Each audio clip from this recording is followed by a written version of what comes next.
नमः शिवाय प्यारे साथियों। स्वागत है आप सभी का फिर से एक बार हमारे चैनल वर्ल्ड ऑफ हैप्पीनेस में। दोस्तों, आज मैं आपको एक बहुत ही बढ़िया चीज़ बताने वाला हूँ, क्योंकि आप सब जितने भी लोग मेरे साथ जुड़े हो, आप सभी के लाइफ में कुछ ना कुछ प्रॉब्लम तो चल ही रही है।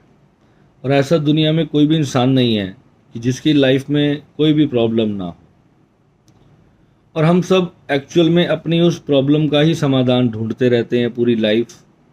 हम यही कोशिश करते हैं कि हमारी लाइफ में जो भी प्रॉब्लम है वो अच्छे से दूर हो जाएं और हमारी लाइफ जो है एक सही रास्ते पे चल सके। हमारे जीवन में इनकम अच्छी हो, हमारे घर में परिवार में सब खुश रहें, हम खुश रहें, जो हमारी इच्छाएं हैं वो सब पूर्ण हों। यानी कि ओवरऑल हम लाइफ से चाहते क्या है, हम सुख चाहते हैं। कोई भी व्यक्ति क्या दुख चाहता है? कोई भी व्यक्ति दुख नहीं चाहता। और सुख कब प्राप्त होता है? सुख प्राप्त करने का सीक्रेट क्या है? हम सोचते हैं कि कर्मों से मिलता है। सबने कह दिया कि किसी ने बोला कि इसके कर्म खराब थे, पूर्व जन्मों के कर्मों पे दोष देते। अब पूर्व जन्मों के कर्म खराब क्यों थे? उसकी उसकी क्या वजह थी? किसी ने अच्छे कर्म क्यों किए? किसी ने पूर्व जन्म में बुरे कर्म क्यों किए? उसकी वो जो पूर्व जन्म में प्रवृत्ति थी बुरे कर्म करने की, वो क्या रही? उसके ऊपर कभी हम डीप एनालिसिस करते हैं क्या? भाई, किसी ने बुरे कर्म किए थे तो क्यों बुरे कर्म किए उसने? वो बुरा क्यों हो गया? उसके साथ ऐसी क्या परिस्थिति रही होगी कि जिसके कारण उसने पूर्व जन्म में बुरा कर्म किया और उसके कारण इस जन्म में वो बुरा फल भुगत रहा है। और अगर कर भी दिया है तो क्या फिर कोई रास्ता नहीं है इस जन्म को अच्छा करने का? तो जो साधनाएं हैं वो इसीलिए। जब पूर्ण ज्ञान हम प्राप्त नहीं करते किसी भी चीज का, तो हमें उसका नकारात्मक रिजल्ट हमें जीवन में मिलता है। होता क्या है, जो भी हम काम करते हैं लाइफ में, वो अपने गुरुओं से, अपने मेंटर से, जिसको भी हम अपनी लाइफ में कुछ अच्छा बुरा भला मानते हैं, उसी से ही तो इंस्पायर होकर के हम अपने जीवन में कार्य करते हैं। और अगर हम अपने जीवन को समझेंगे नहीं कि जीवन में वास्तविकता में हम आए क्या करने हैं, हम पाना क्या चाहते हैं। आपको पता है, जो लोग जितने ज़्यादा नकारा होते हैं अपने जीवन में, जितने ज़्यादा पिछड़े होते हैं, जितने ज़्यादा कमज़ोर होते हैं, उनके अंदर एक गुण अवश्य मिलेगा कि वो दूसरों की खुशी से जलते हैं, वो दूसरों की कामयाबी से जलते हैं। ये जो नेगेटिविटी है, कि उनको खुशी के प्रति नेगेटिविटी नहीं है, वो नेगेटिविटी इस बात की है कि वो कई जन्मों से नेगेटिविटी चली आ रही है कि मेरे पास नहीं है, सामने वाले के पास वो चीज़ है। और इससे हमारे सारे चक्रास हमारे बंद हो जाते हैं और हम वही नकारात्मक चीज़ें ही सोचते रहते हैं कि मेरे जीवन में ये क्यों नहीं है, उसके जीवन में ये क्यों है। ये जो ईर्ष्या, जलन, द्वेष, जो भावनाएं फिर हमारे अंदर, जो इंसान के अंदर बनने लगती हैं, तो इससे क्या होता है कि वो माइनस में उसका जीवन जाना शुरू कर देता है। मैं आज अभी अपने किसी साधक के लिए सेशन कर रहा था, तो मैंने सोचा कि क्यों ना मैं इसको लाइव यूट्यूब पे ही डाल दूं, ताकि आप सभी को ये चीज़ समझ में आए। जन्म कुंडली में हम अपने प्रारब्ध को देखते हैं कुंडली के पंचम भाव से, और जो भाग्य है हमारा वो नवम भाव से। ये सभी को पता है। पहली तो बात मैं सभी को ये बोलता हूँ कि अगर 5-10 हज़ार रुपये खर्च करके अगर हम किसी बहुत अच्छे एस्ट्रोलॉजर से, जिसने अध्ययन किया हो, जिसने मेहनत की हो जीवन में, पहले तो हम अपना एस्ट्रोलॉजर चुनने से पहले 1000 बार सोचें कि जिसको मैं एस्ट्रोलॉजर बना रहा हूँ अपना जैसे हम अपना फैमिली डॉक्टर चुनते हैं ना, तो फैमिली डॉक्टर हम कैसे चुनते हैं? बचपन में बीमार हुए, किसी डॉक्टर के पास चले गए, उसकी दवाई लेते हैं, तो अगर वो दवाई इमीडिएटली काम कर जाती है तो डॉक्टर अच्छा, अगर दवाई काम नहीं कर रही तो डॉक्टर बेकार। चाहे फिर वो कितना भी बढ़िया डॉक्टर क्यों ना हो, अगर उसने उसकी दवाई आपको सूट नहीं करी। मेरे घर के पास एक छोटी सी दुकान थी डॉक्टर की। उन्हें कोई MBBS नहीं किया हुआ, वो ऐसे ही छोटा मोटा हकीम टाइप ही था।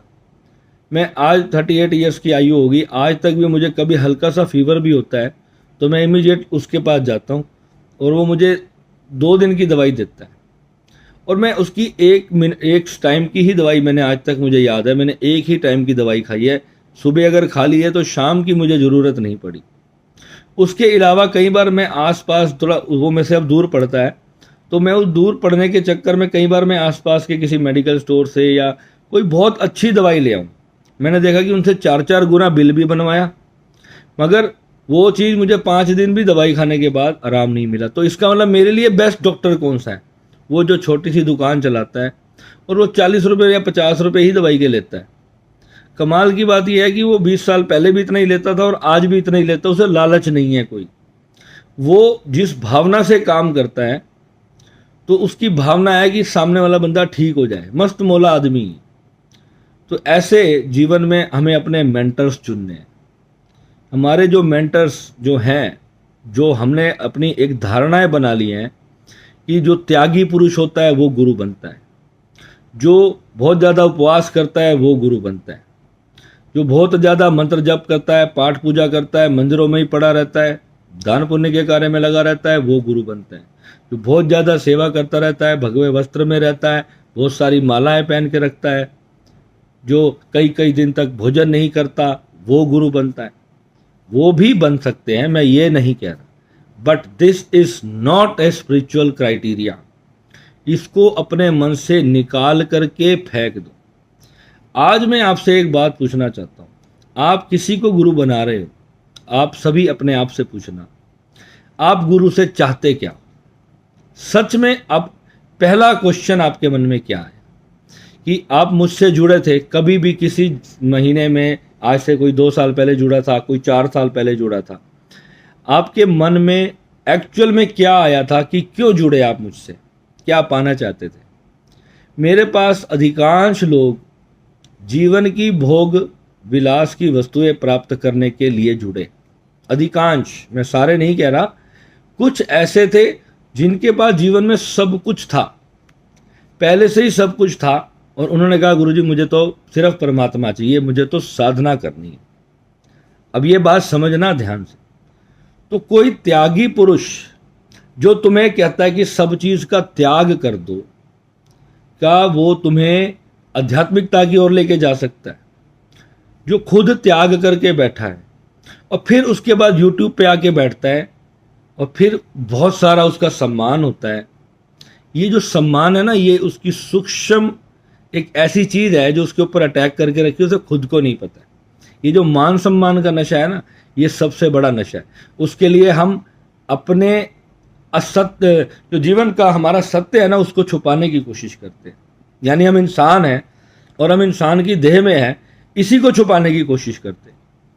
तो जो चीज़ है हम उसको छुपाने की कोशिश करते हैं और जो नहीं है उसको दिखाने की कोशिश करते हैं। तो मेरे को तो सौभाग्य से जीवन में गुरु ही ऐसे मिल गए। ओशो जब मेरे जीवन में आए थे तो एक बहुत बड़ा टर्निंग पॉइंट मेरे जीवन में आया था, मेरी साधना को लेकर के।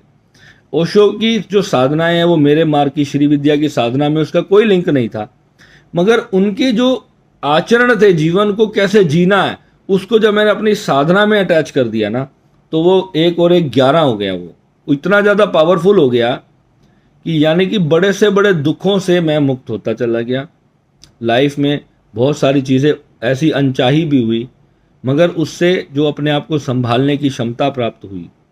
जब मैं एस्ट्रोलॉजी में आया तो आप यकीन करना, मैं 0/0 था और मैं अपनी +2 ही कंप्लीट करके अपना स्कूल छोड़ दिया था मैंने। तो मैं उस वक्त ये सोचता था मैं ज़िंदगी में क्या करूँगा, मेरे पास तो कोई चीज़ नहीं है। और मेरे एस्ट्रोलॉजर कहते थे तू बहुत बुद्धिमान बच्चा है, तेरी बुद्धि बहुत अच्छी है, तो इसको किसी अच्छी जगह पे लगा, किसी अकल्ट साइंस में लगा। अब मुझे उस समय अकल्ट का मतलब भी नहीं पता था। कैन यू बिलीव, मुझे इंग्लिश भी मैंने अभी 5 साल पहले सीखी है, क्योंकि मैंने बचपन में सीखा ही नहीं। मैं इंग्लिश बोलता ही नहीं था, मेरे को ध्यान ही नहीं होता। इंग्लिश मीडियम स्कूल में ज़रूर था, मगर मुझे ज़रा भी इंटरेस्ट नहीं होता था इंग्लिश में बात करने के लिए। हमारी प्रॉब्लम क्या है कि हम जिस एनवायरनमेंट में रहते हैं वैसा ही हो जाते हैं।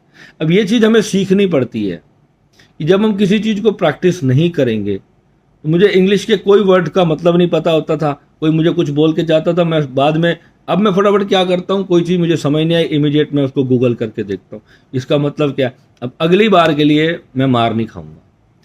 यानी एक चीज़ अपने जीवन में हमेशा हमें समझ के चलनी है कि जब हमें किसी चीज़ से चोट पड़ गई है ना, तो अगली बार वो चोट दोबारा नहीं पड़नी चाहिए। यानी कि अब दोबारा पड़ रही है तो इसका मतलब फिर हमने नहीं सीखा। तो हमारा जीवन में हम चाहते क्या है, आज मैं कुछ किसी विशेष टॉपिक पे बात नहीं कर रहा, मैं आज आपको वो सिखाना चाहता हूँ कि सीखना क्या है। और अगर आज वाला वीडियो अगर आपने ढंग से समझाना तो आपकी लाइफ बदलने से दुनिया की कोई ताकत नहीं रोक सकती। बहुत बड़े बड़े मिलियंस वाले सब्सक्राइबर वाले यूट्यूबर सुनते हो आप लोग, मगर जब मैं उनकी बातें सुनता हूँ ना तो मेरे को ऐसा लगता है कि जिसके पास सब कुछ होता है ना उसके लिए बड़ा आसान होता है किसी को बोलना हिम्मत रख, दुनिया के लिए ये कर दो वो कर दो, तुम्हें दुनिया की कोई ताकत नहीं रोक सकती। अरे कैसे नहीं रोक सकती, जब तुम्हारे पास ज्ञान ही नहीं, जब तुम्हारे पास नॉलेज ही नहीं, उसको चलने के लिए तुम्हारे पास हिम्मत नहीं, साहस नहीं, उसको तुम्हें बताने वाला कोई सही मेंटर, कोई सही मास्टर नहीं, तो कैसे नहीं रोक सकती। मोटिवेशनल स्पीकर वहां पर कुछ नहीं करेगा जब तक तुम खुद उस चीज को सीखने की आग पैदा नहीं करोगे। आग कैसे पैदा होती है, मैंने एस्ट्रोलॉजी में जाना क्या, आज मैं बड़ा गहराई वाले बातें कर रहा हूं।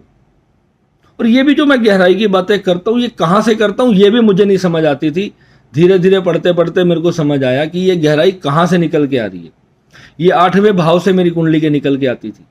और ज्योतिष विद्या के लिए भाव ही 8वां होता है। मैंने अभी आज से 4 साल पहले कभी सोचा नहीं था कि मैं प्रोफेशनली एस्ट्रोलॉजी करूंगा। और आज मैं ये बोल सकता हूं दावे से कि स्पिरिचुअलिटी से भी लाख गुना ऊपर अगर कुछ है तो वो एस्ट्रोलॉजी है। अभी परसों मैं घर में 4:30 बजे बैठा हुआ था अपने घर पे अपनी वाइफ के साथ। तो मेरी वाइफ बोली कि मेरे को बोली, काफ़ी टाइम से बोली थी कि तुम ना 5-7 दिन कहीं बाहर घुमाओ, कहीं 5-7 दिन बाहर घुमाओ।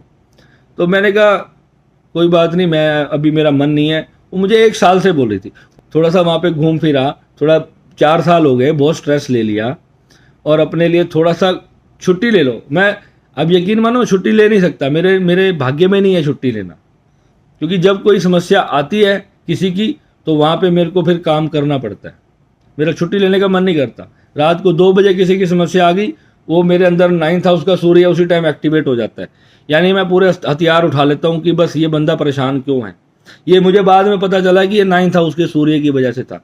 जब सिंह राशि में उच्च का सूर्य होता है, किसी का भी आप सब अपनी कुंडली उठा के देखो, अगर आपके 9th हाउस में उच्च का सूर्य बैठा है तो ये क्वालिटी आपके अंदर होगी, बहुत गर्म स्वभाव की होगी, इमीडिएटली डिसीजन लेने की होगी। तो मैंने उस वक्त क्या किया, 4:30 बजे मैं देख रहा था कि अब मैं अपनी दशा अंतर्दशा ही चेक कर रहा था और मेरे हाथ में फ़ोन था। अब देख रहा था कि मेरी आज प्राण दशा कौन सी चल रही है, सूक्ष्म दशा कौन सी चल रही है, अगले 2 दिन का मैं शेड्यूल बना रहा था कि मुझे क्या करना चाहिए। और इतने में किसी का फ़ोन आ गया और मैंने फ़ोन को वहीं रख दिया। तो इतने में मेगा मेरे रूम में आ गई और मेगा ने बोला कि आप ना फ़ोन रख दो, सुबह से आप इसी में लगे हो, सुबह 4 बजे के उठे हो, आपकी हेल्थ ख़राब हो जाएगी, आप थोड़ा 4 दिन 5 दिन कहीं घूम आओ और ऋषिकेश चले जाओ, कहीं भी चले जाओ। मैंने कहा मेगा मेरी ट्रैवलिंग का बिल्कुल मन नहीं कर रहा, बिल्कुल इतने आलस में पड़ा हुआ था।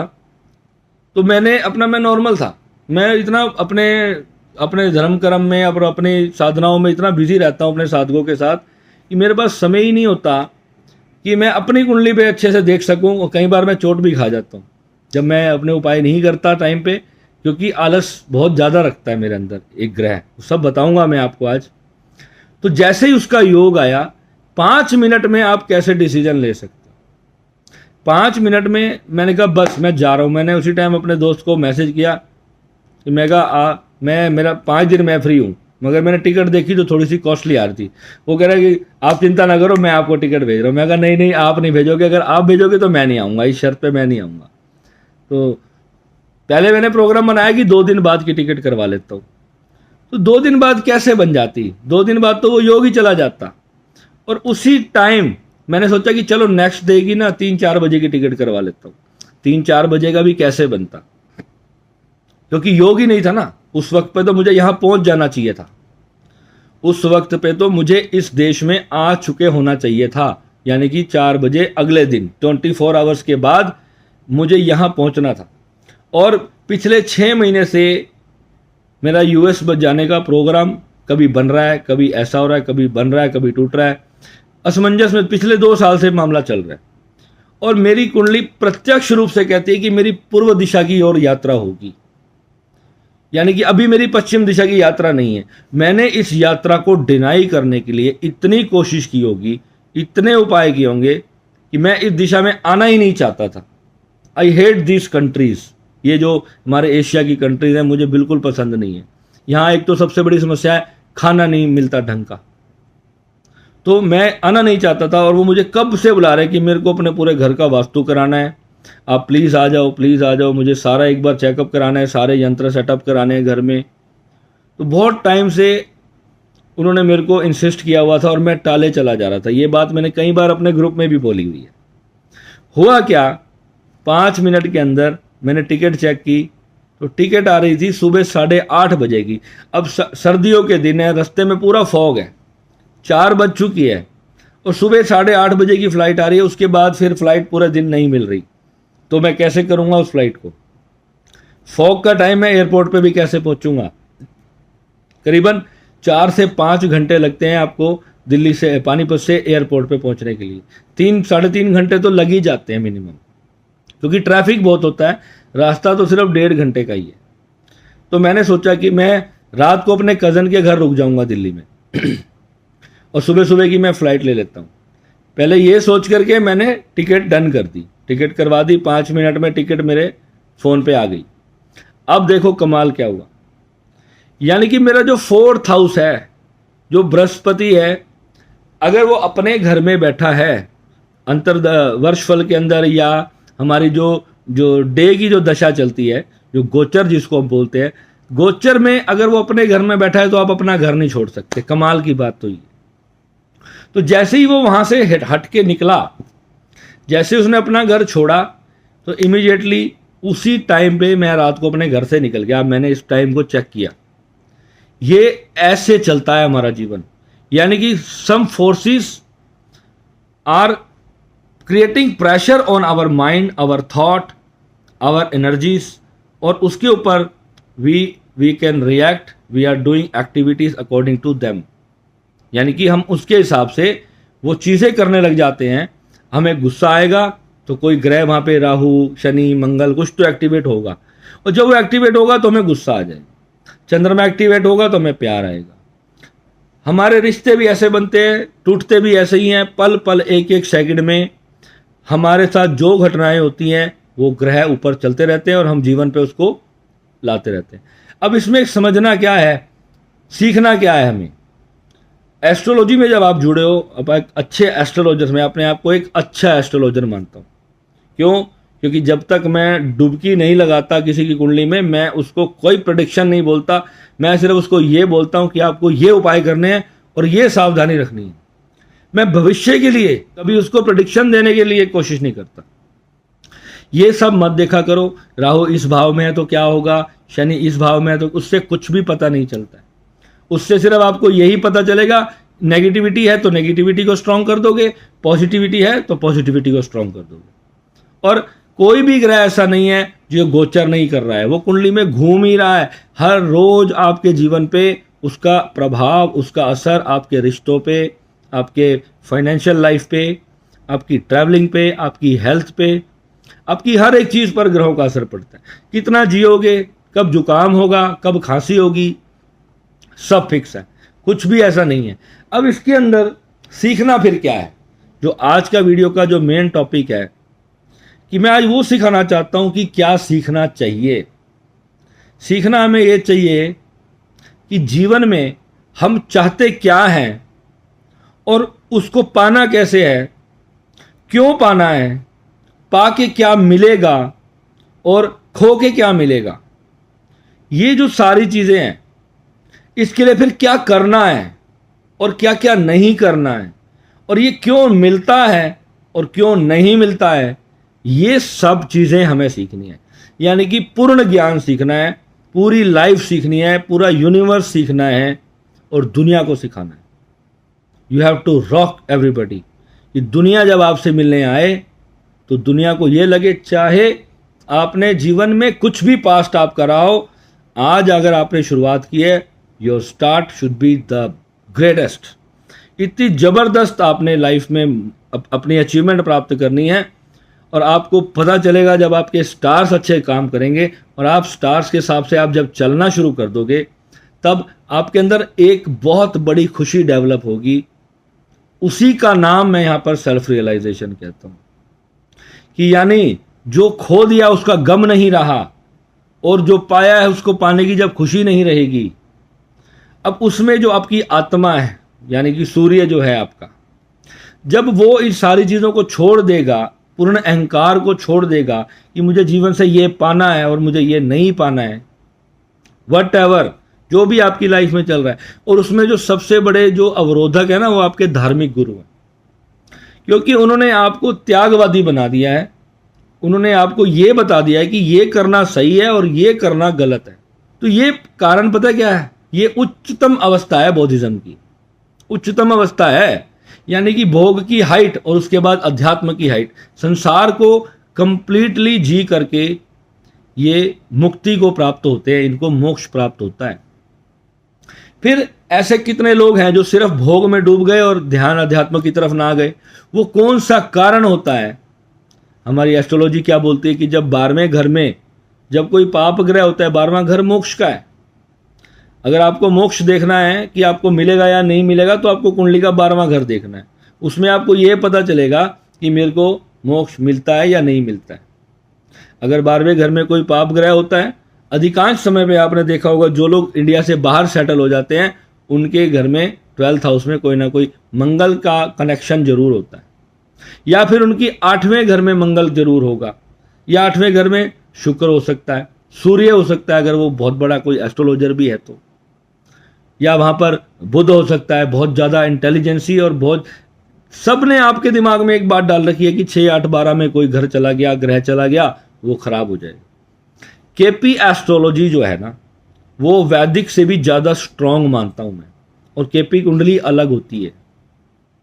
केपी कुंडली के आधार पे अगर आप देखोगे आपका प्लैनेट किसी दूसरे हाउस में होगा, और नॉर्मल कुंडली में जो आपकी देखते हो, वैदिक कुंडली आप देखते हो, उसमें आपका ग्रह किसी और भाव में होगा। बहुत रेयर लोग होते हैं जिनकी दोनों तरफ से दोनों कुंडलियों में ग्रह एक जैसे बैठे हो, बहुत रेयर ऐसा चांस होता है। पहले मैंने अपना पूरा जीवन वैदिक एस्ट्रोलॉजी में लगा दिया, और जैसे ही मैं केपी पर आया, जब मैं केपी पद्धति को मैं समझने लगा, तो मैंने कहा ये कुंडली अलग क्यों है, तो इसका मतलब मेरी जीवन अलग है। मैं आज तक जिसको अपना जीवन मानता आ रहा था वो मेरा जीवन ही नहीं है।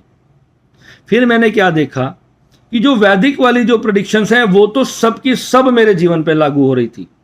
मैंने अपनी वाइफ, अपने मम्मी पापा सबकी कुंडली पे, अपनी बहनों की, भाइयों की, दोस्तों की, सबकी कुंडलियों पे लगा के देखी। आप सबकी कुंडलियों पे भी लगा के देखिए। मगर जब मैं केपी में आया, जब मैं केपी में उतरना मैंने शुरू किया, तो मैंने क्या पाया, उसकी प्रेडिक्शंस उससे और ज़्यादा एडवांस्ड हैं। यानी वो चीज़ें जो वैदिक ने बताई नहीं है वो केपी में आ जाती। इतना डीप एनालिसिस केपी में होता है। मगर इस कुंडली को समझने के लिए ना आपको इसका विद्वान चाहिए, गुरु चाहिए, इसका मेंटर चाहिए। किताबों से यह समझ आने वाली नहीं है केपी। हम देखते हैं कि कौन से हाउस का लॉर्ड किस हाउस में बैठा है, वहां पे जाके वैसा फल देगा। बड़े बड़े सारे एस्ट्रोलॉजर मैंने देखे यही प्रेडिक्शन दे रहे हैं, जबकि ऐसा नहीं होता। मेरा 8th हाउस में शत्रु राशि का शुक्र बैठा। मेरे गुरुजी कहते हैं ये बहुत ही बढ़िया है, बहुत ही बढ़िया। दुनिया के सारे एस्ट्रोलॉजर कहते हैं ये शुक्र बहुत खराब है। मेरे गुरुजी कहते हैं ये इतना बढ़िया है विराट, ये इतना बढ़िया शुक्र है, ये तुझे परमात्मा तक लेके जाएगा। मैंने गुरुजी इसको सब बुरा कहते हैं, पर आप इसको अच्छा क्यों कहते हो? कहते हैं जब इसकी अच्छाई शुरू होगी ना, ये तेरे को पूरी दुनिया से तोड़ देगा। ये तुझे जीवन में हर एक चीज तेरे को दिखाएगा। ये दैत्यों का गुरु है शुक्र। भगवान को पाने के लिए तो हमें भगवान के गुरु चाहिए। ये दैत्यों के गुरु हमें कैसे ज्ञान दे सकते हैं? दैत्यों के गुरु जो होते हैं ना, वो अपने शिष्यों के प्रति बहुत ज़्यादा केयरिंग थे। उनको पता था कि भगवान जो है ना, वो देवताओं का ही साथ देंगे, मेरे बच्चे जो है ना, मेरे शिष्य, वो मार खा जाएंगे, क्योंकि ये अपनी प्रवृत्तियों के कारण। अब जिनकी ऐसी प्रवृत्तियां होंगी, जो नॉन वेजिटेरियन होगा, कामी पुरुष होगा, उसको गुस्सा बहुत होगा, एंगर होगा, क्या वो भगवान के बनाए हुए नहीं? क्या देवता और जो दैत्य है क्या वो अलग अलग लोगों से पैदा हुए? अगर किसी दैत्य को सिखाया जाए कि तू तो मंदिर में जाके पूजा कर, वो नहीं करेगा भाई।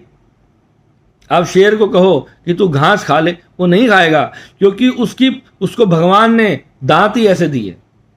तो ये जो चीज़ें हैं, ये एक एस्ट्रोलॉजी की रोज की पढ़ाई होती है, ये हमें रोज पढ़ना होता है कि आज जीवन में क्या हुआ है और इसमें मेरा क्या योगदान रहा। जो मैं कह रहा था कि पूर्व जन्म के कर्म बुरे ही क्यों किए, उसकी प्रवृत्ति पे मेरा जो रिसर्च है वो चल रहा है कि किसी ने पूर्व जन्म के कर्म किए, उसका फल तो आपको महाराज जी ने बता दिया, कोई भी लाल पीले चंदन वाले महाराज जी ने आपको बता दिया।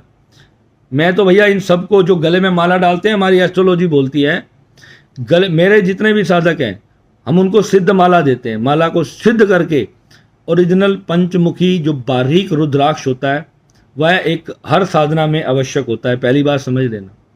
और मेरे साधक पूछते हैं, गुरु जी मैं माला गले में डाल सकता हूँ? मैं सबको मना करता हूँ कि माला गले में नहीं डालनी। गले में डाल सकते हो तो केवल जो प्रॉपर रुद्राक्ष का मोती होता है ना, सिर्फ एक मोती या दो मोती आपके ग्रहों के हिसाब से।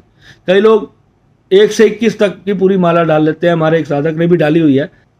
मैं उन्हें ये बोलता हूँ सभी को कि अगर आप सही ढंग से उस चीज़ की रख रखाव कर रहे हो, अगर आपको पता है कि मैंने ये रुद्राक्ष धारण कर लिया और उसके लिए मैं वैसे कर्म भी कर रहा हूँ, तब आप पहन सकते हो।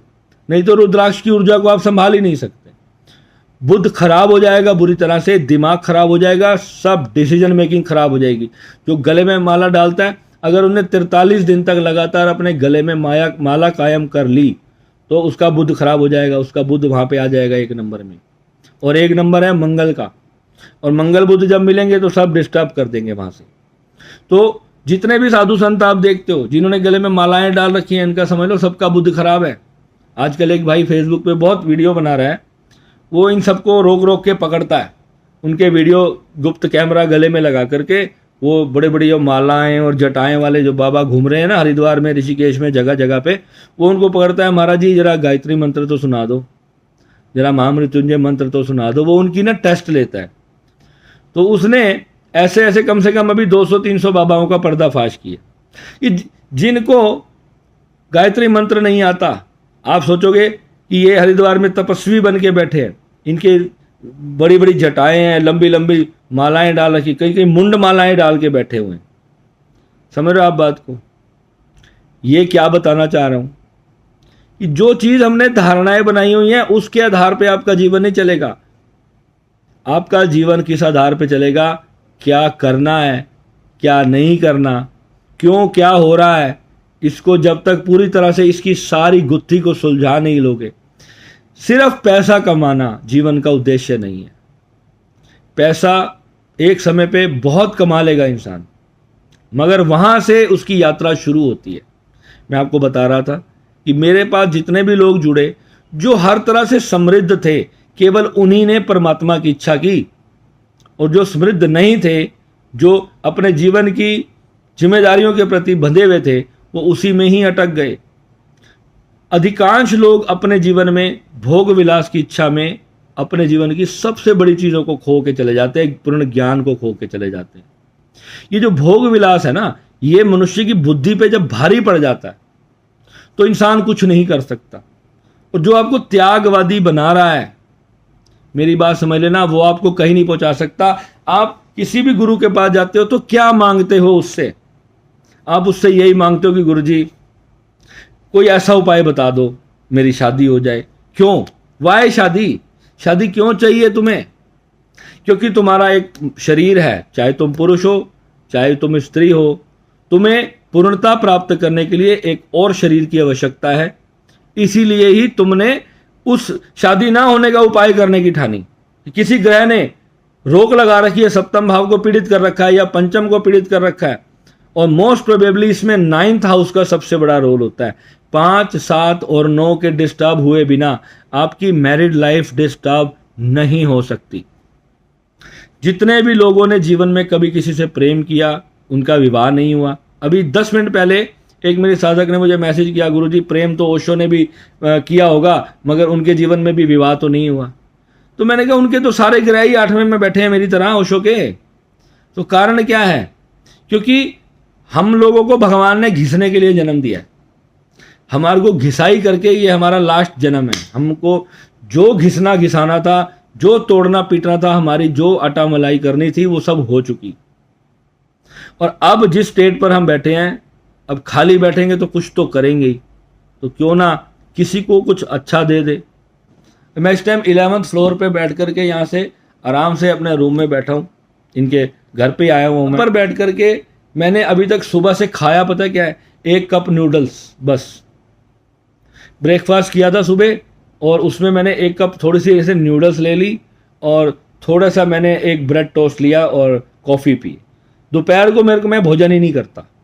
वर्ल्ड ऑफ हैप्पीनेस आपको वो सिखाना चाहता है जो जीवन सत्य में है, क्योंकि ये जो मेरा चैनल है, यहाँ पर आप अपना जीवन ठीक करने के लिए आए हो, अपने आप को बर्बाद करने के लिए नहीं आए हो।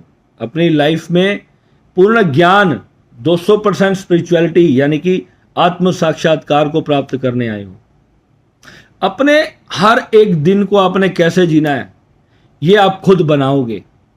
अगर आप खुद नहीं बनाओगे तो फिर आपने एस्ट्रोलॉजी को नहीं सीखा, यानी आपने फिर समझा नहीं है कि मुझे क्या पाना है। कोई कहता है कि मुझे परमात्मा नहीं मिल रहा है, मैं कहता हूं वाई परमात्मा, what is the need of परमात्मा। आपको चाहिए क्यों, क्यों चाहिए परमात्मा? क्या कभी मिले हो परमात्मा से? क्या खो गया है जो आप उसको ढूंढना है? क्यों ढूंढ रहे हो? ये क्वेश्चनिंग की है कभी अपने आप से? कोई कहता है मुझे कृष्ण भगवान से मिलना है, कोई कहता है शिव जी से मिलना है। अरे कहाँ देख लिए भाई शिव जी? ये क्वेश्चन आज आपको करना है कि शिव जी ही क्यों चाहिए भैया? राम क्यों नहीं चाहिए तुझे? अल्लाह क्यों नहीं चाहिए? गुरु नानक देव जी क्यों नहीं चाहिए? वो कहेगा मेरे तो उनसे प्यार ही नहीं। अरे जिनसे तू कभी मिला नहीं, जिन्हें कभी तूने देखा नहीं, जिन्हें तू जानता नहीं, उनसे क्या प्यार करेगा? जो तेरे जीवन में आए, जिन्होंने तुझे इतना प्रेम दिया, उनसे तो तू प्यार कर नहीं सका। उनसे तो तूने अपनी वासनाओं और इच्छाओं की पूर्ति करने के लिए उनके तो गले काट दिए। और जो मिला नहीं उससे तू प्रेम कर रहा है। जो तेरे परिवार में है वो तो तुझसे खुश नहीं, और तू दुनिया भगवान को प्रेम करने चला। ये आज का जो लेक्चर है ना, लाइफ चेंजिंग लेक्चर हो सकता है आपके जीवन का। अगर आपने इसको ढंग से क्लियरली समझा, अक्षर अक्षर इस बात को समझा, तो आप जान पाओगे ये जीवन क्या है। पिछले 1.5-2 घंटे से आराम से ध्यान में यहाँ पर लेटा हुआ था, और ध्यान में बैठे बैठे जैसे ही मैं निकला, मैंने बाद में अपना फ़ोन चार्ज करना था, मैंने उठाया तो मेरी एक साधक का मैसेज था, उनका मैसेज ही प्रेम पे था। तो मैंने कहा चलो आज यहाँ पर आया हूँ तो एक वीडियो मैं ज़रूर करता हूँ, क्योंकि यही मैं आपको सिखाना चाहता हूँ कि मुक्ति पानी है तो अंतर से प्राप्त करनी है। यानी कि अंतर मन से आप कितने ज़्यादा मुक्त फ्री हो चुके हो किसी चीज़ से, ये आपको पाना है। यानी कि भोजन सामने पड़ा हो, यही हमारी साधना है। भोजन सामने पड़ा है और इच्छा ही नहीं है अंदर से, पूरा फुली सेटिस्फाइड अगर आप फील कर रहे हो, यानी कि वो जो ऑर्गेज़म की जो परम स्थिति है वो आपके अंदर है, तो वो द बेस्ट है। और उस स्टेट में अगर समथिंग कुछ आपको प्राप्त हो भी जाएगा तो वो आपकी आत्मा का लॉस नहीं करेगा, वो आपको नीचे पतन की ओर नहीं गिराएगा। उस वक्त आप ऐसे भोजन करोगे जैसे सुबह उठते हो, आपने एक नाश्ता किया, अपने काम पे चले गए। आप घर में दोपहर तक या रात तक आपके दिमाग में नाश्ता नहीं चल रहा है कि मैंने नाश्ता नहीं किया, क्योंकि वो आपके दिमाग में वो भोग विलास की जो प्रवृत्ति है ना, वो आपके दिमाग को अटैक करके रखेगी। अब यहां पर क्या ये पहली सीढ़ी से हमारा जीवन कंप्लीट हो जाएगा? क्या बस हमें भोग प्राप्ति हो गई तो क्या हमने अध्यात्म को पा लिया? नहीं। यहां से ये तो वो सीढ़ी है जो 100 में से 99 लोगों को मिली ही नहीं। इससे आगे की चढ़ोगे तो चढ़ोगे कैसे? जो तुम्हें प्राप्त ही नहीं हुआ उससे मुक्त कैसे हो जाओगे? यही मैं आज आपको समझा रहा हूं कि क्या करना है और क्या नहीं करना है, क्या सीखना है, ये आज सीखना है। तब जाकर के अपने जीवन को आप जान पाओगे कि मेरा जन्म क्यों हुआ। पहला सवाल, आप क्यों पैदा हुए? यही आपका अंतिम सवाल होना चाहिए। यह पहला सवाल है, आप क्यों पैदा हुए? अब इसकी आंसर लिखते जाओ। अब पहला आंसर क्या आएगा? गुरुजी मेरे मम्मी पापा की शादी हो गई और उन्होंने आपस में संभोग किया तो मैं पैदा हो गया। अरे तो मेरी शादी को 7 साल हो गए, मेरा बच्चा ही नहीं हुआ। 7 साल तक बहुत कोशिश की, सारे डॉक्टर भी हैरान, पर बेबी नहीं हो पाया। What is the reason? क्योंकि वहां पे राहु था पंचम भाव में, वो अड़चन करके बैठा था। उसने कहा था मैं संतान नहीं होने दूंगा इसकी। उसने लिख के दिया है, हमारे ऋषियों ने जिन्होंने इसके ऊपर शोध किया ना, उन्होंने लिख के दिया। मेरे एक साधक है, मेरे से उनका बड़ा प्रेम है, उनकी 8 साल की बच्चे की डेथ हो गई। और आप बिलीव करोगे, पंचम भाव में बृहस्पति था, देवगुरु बृहस्पति। कैसे इतनी बड़ी घटना घट सकती है? एस्ट्रोलॉजी बोलती है इस बात को कि जहां बृहस्पति बैठता है ना, वहां से चाहे वो कितने भी शुभ फल दे दे, उसकी एक चीज का नाश जरूर कर देता है, उस भाव का नाश जरूर करता है कभी ना कभी। यानी कि बृहस्पति को शुभ ग्रह मानने की भूल मत कर बैठना। जब रिसर्च करोगे तब पता चलेगा, जिसको बृहस्पति को लोग, हालांकि वो 100 में से 98 जगह पे शुभ है, मगर नॉट ऑल द टाइम। किसी किसी ग्रहों के साथ वो इतना डेंजरस योग बना देता है, तो फिर ऐसी घटनाएं भी जीवन में घटती हैं। ज्योतिषियों को मत पढ़ते रहो, उसी के वीडियो मत देखते रहो कि दूसरे में है तो क्या होगा, चौथे में क्या होगा। अरे इतने समय बर्बाद कर लोगे, इतना समय जाकर के एक बहुत अच्छा सा एनालिसिस करा लो।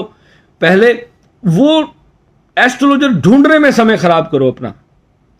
एस्ट्रोलॉजर एक बार ढूंढ लिया, उसके बाद फिर समय बर्बाद मत करो। फिर जो भी समस्या है फिर उसी के पास जाना है, और जब तक वो हल नहीं होती तब तक उसका इलाज करना है। एस्ट्रोलॉजर ढूंढने में 5 साल बर्बाद कर दो, चलेगा, उसमें कोई फर्क नहीं पड़ेगा। 5 साल बाद भी अगर एस्ट्रोलॉजर इज योर गुरु, गुरु से बड़ा कोई एस्ट्रोलॉजर नहीं होता है। और अगर कोई एस्ट्रोलॉजर है और आपके लिए वो बहुत बढ़िया काम कर रहा है, तो he will be your best गुरु। क्योंकि जिसके कहने समझाने पर हमारा जीवन चलता है। और जिस एस्ट्रोलॉजर को आत्मज्ञान नहीं हो, मैं उसको एस्ट्रोलॉजर नहीं मानता हूं। या 5 रुपये मिनट और 6 रुपये मिनट वाले जितने भी एस्ट्रोलॉजर देखते हो ना आजकल ऐप्स पे, ये सब बेचारे अपनी काम धंधा नौकरी पे मजबूर हैं बेचारे, उनके पास काम धंधा नहीं है तो वो एस्ट्रोलॉजर बन गए। 70 साल की आयु में भी एस्ट्रोलॉजर को कुछ भी सीखने को नहीं मिलता है, आपको पता है। ये एक ऐसी विद्या है, 70 साल के हो जाओगे, मैं अभी 38 का हो गया हूँ, मुझे 14-15 साल हो गए इसको घिसते घिसते, और अभी तक मैं ये मानता हूँ कि 2% जान पाया हूँगा। और इतने बड़े बड़े, मैंने GD वशिष्ठ जैसे गुरुजी को प्रणाम करता हूँ, बहुत बड़े एस्ट्रोलॉजर हैं, मगर आपने कभी देखा वो हमेशा शुक्र पर बोलते रहते हैं। वो खुद तो वाइट कपड़े डाल के रखते हैं, क्यों? क्योंकि शुक्र खुद का खराब है, अभी तक शुक्र ठीक नहीं हुआ है उनका।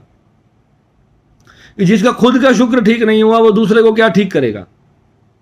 ये उपाय कर दो, वो उपाय कर दो। भैया सिर्फ उपाय से आप ज्ञान को प्राप्त नहीं हो जाओगे। इन नदियों में सामान बहाना एक प्रक्रिया का हिस्सा है, उसको करने के बाद उस ग्रह को फिर समझना। आज मैं आप सभी को ना एक ऐसी टिप दे के जा रहा हूं, आप समझो, मैं बहुत वीडियो लंबा नहीं करूंगा। राहु के चक्कर में मैंने देखा सारे परेशान हैं। राहु करता क्या है, इसको सीखने में मुझे पूरी राहु दशा झेलनी पड़ी है कि राहु एक्चुअली में करता क्या है, और अभी 5 साल की और पड़ी है। यही मुझे यहां लेकर के आया, यही मुझे यहां पर लेकर के आया है, क्योंकि राहु में बुध का पीरियड आया। तो बुध का पीरियड जब आएगा तो वो मेरा कौन सा है, 9th हाउस में बैठा है, विदेश के घर में बैठा है। तो इमीडिएट ट्रैवल, अचानक ट्रैवल करा दिया, यानी अचानक। और मुझे अच्छा खासा यहाँ पे मेरे को मेरी सैलरी मिलेगी यहाँ पर, जिनके मैं घर पे आया हूँ यहाँ पे उनके 20-25 होटल हैं, बहुत बड़े रिच पर्सन हैं। और उन्होंने मेरे को बहुत टाइम से इंसिस्ट किया था, गुरुजी आपको मेरी फैमिली में आना है एक बार ज़रूर। तो मैं आज यहाँ पर आया हूँ, तो मुझे यहाँ पर पैसे भी मिलेंगे, मेरे आने जाने की टिकट भी मिलेगी, फ़ी भी मिलेगी। क्यों मिलेगी, क्यों देगा कोई? क्योंकि भैया अगले को बहुत कुछ दिया है। जब से ये मेरे साथ जुड़े हैं तब से इनको यहाँ पर बहुत कुछ दिया है मैंने, बहुत कुछ सपोर्ट दी है, और अपने जीवन को भी अच्छा किया है। एक समय पे मुझे कोई नहीं जानता था मेरे शहर में। आज लोगों की समझ में ये नहीं आ रहा कि ये लड़के ने ऐसा क्या सीख लिया है कि देशों विदेशों से लोग इसको संपर्क करते हैं। मिलने आते हैं। क्यों आते हैं? किसी को क्या पड़ी है, कोई अपना घर छोड़ के यहाँ आएगा भाई? जब किसी को सच्चाई मिलती है ना, तो उसके लिए लोग दुनिया भर त्याग करने के लिए तैयार होते हैं। और कई ऐसे मूर्ख मैंने देखे हैं जो मेरी लाइफ में आकर के मेरे को भी डिस्ट्रॉय करके गए हैं और खुद भी डिस्ट्रॉय होकर के गए। क्योंकि कारण क्या है? गुस्सा, एंगर। ये समझ नहीं पाते। ग्रह करवा रहे हैं। मैं रोज सिखा रहा हूं कि ग्रह खराब है, ये दशा में ऐसा करेगा, हमें सावधान रहना है, बट नहीं। फिर वही रिएक्शन पे ओवर रिएक्शन, इतनी ओवर रिएक्शन देते हैं, अपनी भी लाइफ को डिस्ट्रॉय, सामने वालों की भी लाइफ को डिस्ट्रॉय, और जीवन में जितने लोग आएंगे उन सबको डिस्ट्रॉय करके चले जाएंगे। ना वो अपने लिए अच्छे होते हैं, ना वो अपने परिवार के लिए अच्छे होते हैं। कौन? जो इस चीज को समझ नहीं पा रहे हैं कि ये सब जो चीजें हो रही हैं ग्रहों के कारण हो रही हैं। आपका काम क्यों नहीं चल रहा है? आपके घर में कोई खुश क्यों नहीं है? आपकी हेल्थ क्यों खराब हो रही है? ये वो कहते मेरे पास तो डेट ऑफ बर्थ हो, टाइम ही नहीं पता, आप तो क्या करें वहां पर? उसका भी सोल्यूशन होता है। उसमें हम दूसरी पढ़ाई करवाते हैं। जिसके पास ये चीज नहीं होती ना, फिर हम उसके एस्ट्रोलॉजी के उपाय नहीं करवाते हैं। और कोई आपको ज्योतिष कहता है कि मैं आपके भाई की कुंडली से बना दूंगा, मैं आपके बच्चे की कुंडली से गलत कुंडली बनेगी भैया, टोटल गलत कुंडली बनेगी। और उसके बाद आप गलत उपाय करोगे और आप विनाश की तरफ चले जाओगे। उसका रास्ता ही दूसरा है। उसके लिए मैंने पूरा रिसर्च करा है। उसके लिए रास्ता दूसरा है। मेरे पापा की डेट ऑफ बर्थ नहीं थी, टाइम नहीं था मेरे पास, तो सैकड़ों कुंडलियां बनाई मैंने। एक योग को ढूंढा कि किस योग में मेरे पापा की वो डेट ऑफ बर्थ है जिसके कारण उनके अंदर इतना विनाशकारी क्रोध है। मेरे फादर के अंदर विनाशकारी क्रोध, और कैसे वो क्रोध एकदम से गायब हो गया पिछले 6-7 साल पहले। जो 50 साल से पूरे परिवार पे भारी था क्रोध, कैसे 5-7 साल में क्या बदल गया कि वो क्रोध कहीं गायब हो गया। और बीच बीच में आता है और बम की तरह फटता है और फिर खत्म हो जाता है। वो कौन सा ग्रह है जो इतना क्रोध देता है? एक बार तो ऐसा कर दे कि सब विनाश कर दो और अगले पल सब कुछ कंट्रोल करके सारी चीजों को नॉर्मल कर दे। ये कौन सा ग्रह है? आप सब लिखो कमेंट में, कौन सा ग्रह ऐसा हो सकता है जो अचानक से गुस्सा दिलाता है, अचानक से जीवन को खराब करके फिर बाद में पछतावे को रियलाइज करता है? वो कौन सा ग्रह है? कमेंट करो। राहु होता है। यह राहु ऐसा प्लेनेट है जो अचानक ही आपको प्यार करा देगा, अचानक ही आपको गुस्सा दिला देगा। जो भी करोगे अचानक, सडनली।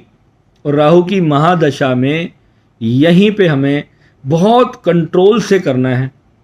कोई भी ट्रैवल प्लान हो, कोई भी आपको अपनी लाइफ का बड़ा डिसीजन लेना हो, पूरा ताम झाम लगा के, सोच के, विचार के, जब उसमें बुध का पीरियड आए और आपका बुध अच्छा हो, जैसे अब मेरा बुध का पीरियड आया। मेरा बुध भगवान की लाल किताब कहती है 9th हाउस का बुध खराब होता है। मैं कहता हूं माई बुध इज द बेस्ट बुध, क्योंकि मैंने उसके रिजल्ट पाए हैं। द बेस्ट बुध के रिजल्ट होते हैं वो मुझे 9th हाउस में रह करके मिले हैं।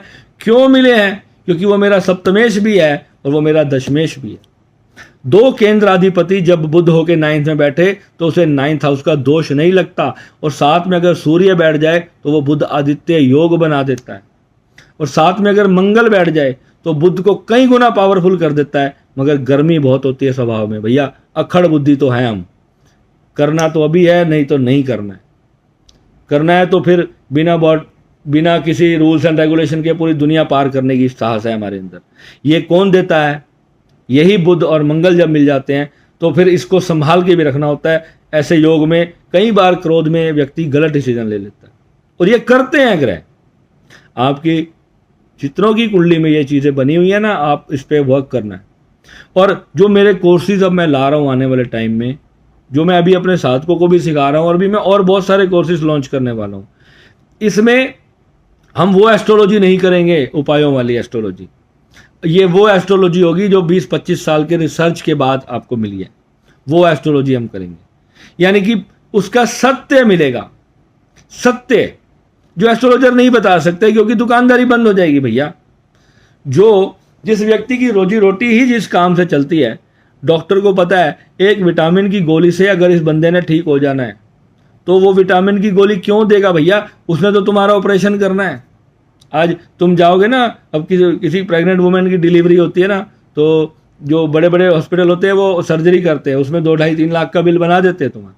क्यों बनाते हैं? क्योंकि नॉर्मल डिलीवरी में आपको बोलेंगे जान का खतरा है, फलाना है, ढिमकाना है। और क्या पुराने ज़माने में क्या सबके ऑपरेशन होते थे? क्या महिलाएं दर्द सह करके बच्चे जन्मती थी? मगर फिर भी आजकल क्या हो रहा है, जान का खतरा है ये वो बोल बोल के सर्जरी कर देते हैं और महिला का शरीर भी खराब कर देते हैं। फिर उनको सेकंड बेबी करने में देखो आप मुस्लिमों को, कितने कम लोग होते हैं जो सर्जरी से बेबी करवाते हैं, बहुत कम लोग। और ये हमारे हिंदुओं को पता नहीं क्या हो रखा है, एक बच्चा होता है, दूसरा बच्चा होता है, बस उनका सिस्टम खत्म हो चुका होता है, आगे वो चलने के लायक ही नहीं रहते। क्योंकि भैया बोलते हैं सर्जरी से बेबी हुआ है जी, अब मैं खाना भी नहीं बना सकती, अब तो मैं वजन नहीं उठा सकती, मुझसे कुछ नहीं होगा, मुझे काम वाली घर में रख के दे दो, मेरे से कुछ नहीं होगा। और ये कब बिगड़ता है, ये चीज़ें कब होती है, ऐसे रूटीन कब खराब होते हैं? जब राहु खराब हो जाता है। यानी कि हम मानते नहीं है किसी की, जब बात राहु मानने भी नहीं देता, वो कहते हैं कि नहीं मैं मंदिर में जिसकी पूजा करती हूँ मुझे वही करना है, इतनी जिद्दी है। मैं अपनी वाइफ की बात बता रहा हूँ, और मैं उसको कहता हूँ कोई बात नहीं, मुझे उस दिन का इंतजार है जिस दिन तू हार करके मेरे आगे झुकेगी। और अब जा करके जब उसको बिल्कुल बीमार कर दिया, उसका मेरा चैलेंज लगा हुआ था पिछले 8 साल से, मेरा उसका चैलेंज था कि ये जो तेरी 20 साल की धारणा है ना, ये एक दिन में ऐसे टूटेगी। और उस दिन तूने मेरे को ये बात आके जरूर बोलनी है कि अब आप जो कहोगे ना मैं वो करूँगी। अब मैं सारे भगवानों की पूजा छोड़ दूंगी जिनकी वजह से मैं बीमार हो रही हूँ। अब आप सोचोगे भगवान की पूजा से कोई बीमार कैसे हो सकता है? बताऊं कैसे हो सकता है? बृहस्पति का शत्रु कौन है? शुक्र है। ये दोनों एक दूसरे के शत्रु हैं। अगर आपका शुक्र बहुत अच्छा है और आप पूजा बृहस्पति की कर रहे हो, यानी कि आप इज्जत बृहस्पति को दे रहे हो, तो वो शुक्र खराब होकर के आपको बीमार कर देगा। तो मैं बहुत सारे लोगों को कहता हूं कि तुम्हें मंदिर नहीं जाना है, तुम्हें भगवान की पूजा नहीं करनी, तुम बस दूर से प्रणाम करो, अपना काम धंधे पे जाओ। वो कहते गुरु जी हमें परमात्मा की प्राप्ति करनी है। फिर मैं उनसे पूछता हूँ परमात्मा क्यों, वाई, मिले हो कभी परमात्मा से? फिर वो नेक्स्ट मेरी ही वीडियो सुन करके फिर वो मेरे को क्वेश्चनों में फंसाते हैं। और मैं चाहता हूँ कि वो ऐसा क्वेश्चन करें कि जब मैं उनको एक क्वेश्चन उनके दिमाग में डालता हूँ तो वहाँ से फिर 10 क्वेश्चन निकलते हैं। फिर उसका आंसर उनके पास नहीं होगा तो फिर मेरे से मांगेंगे। फिर जब मैं उनको उसका आंसर देता हूँ फिर 5 क्वेश्चन निकलेंगे।